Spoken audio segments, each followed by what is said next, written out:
呢個海景應該係成個珠海一線海景最靚最平嘅一個單位啦。樓下係珠海嘅情侶路，前邊對面係澳門，咁旁邊係港珠澳大橋。喺呢個位置呢，返香港無論係你坐金巴定係揸車，都係1個鐘左右嘅車程，非常之方便。咁今日睇嘅呢一間呢，係200幾方嘅一個超級大平層玉海呢個樓盤。佢依家係清價，佢之前買要買到成5萬幾蚊，定係無批嗰個價錢。依家咧19000幾就可以攞到呢一個大平層。你睇佢呢個樣，佢就非常之誇張不得了啦。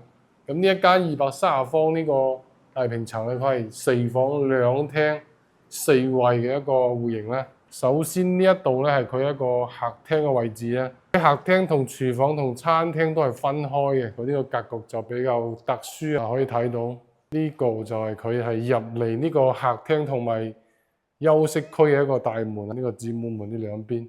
佢真正要入嚟嘅一個大門咧，就喺呢一度，呢個子母門非常之大嘅。入嚟咧仲有好大一個花園，可以放啲掛畫嗰啲嘢嗱。呢個位置都係好大空間，呢度就睇到我哋珠海吉大一個景觀，非常之大呢個。咁佢嘅廚房同埋餐廳就喺入門嘅右手邊呢度，呢個就係餐廳嘅位置，呢個就係佢廚房，就係整體係比較古董啲嘅，不過都係好值錢嘅呢啲嘢。倒翻呢一度咧就係佢一個工人房，即係保姆間，保姆間就呢一度。咁呢度咧你自己開門咧就可以到佢嘅一個保姆電梯嘅地方，專梯專火嘅呢個，非常之大。可以睇到出邊係佢一個電梯嘅位置，電梯呢啲全部都係比較靚嘅，即係2梯2火，即係等於1梯1火。咁一邊係230呢個戶型。我哋依家睇一睇佢嘅一個休息區，呢個係第一間套房，做咗個套間，連埋嗰個陽台望出去就係海邊。呢度仲有2間房，呢度係一個工位啦，呢度係一個客房嘅位置啦。呢度亦都係套間嚟嘅。全部裝修地板幫你全部做好晒，你只需要買啲床、買啲梳化就 OK 嘅。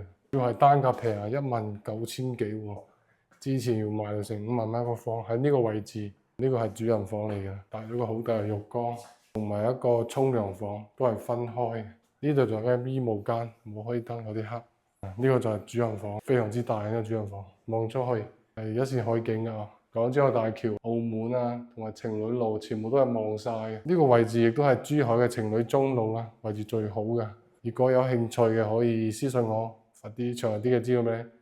但係現在嚟睇睇啦。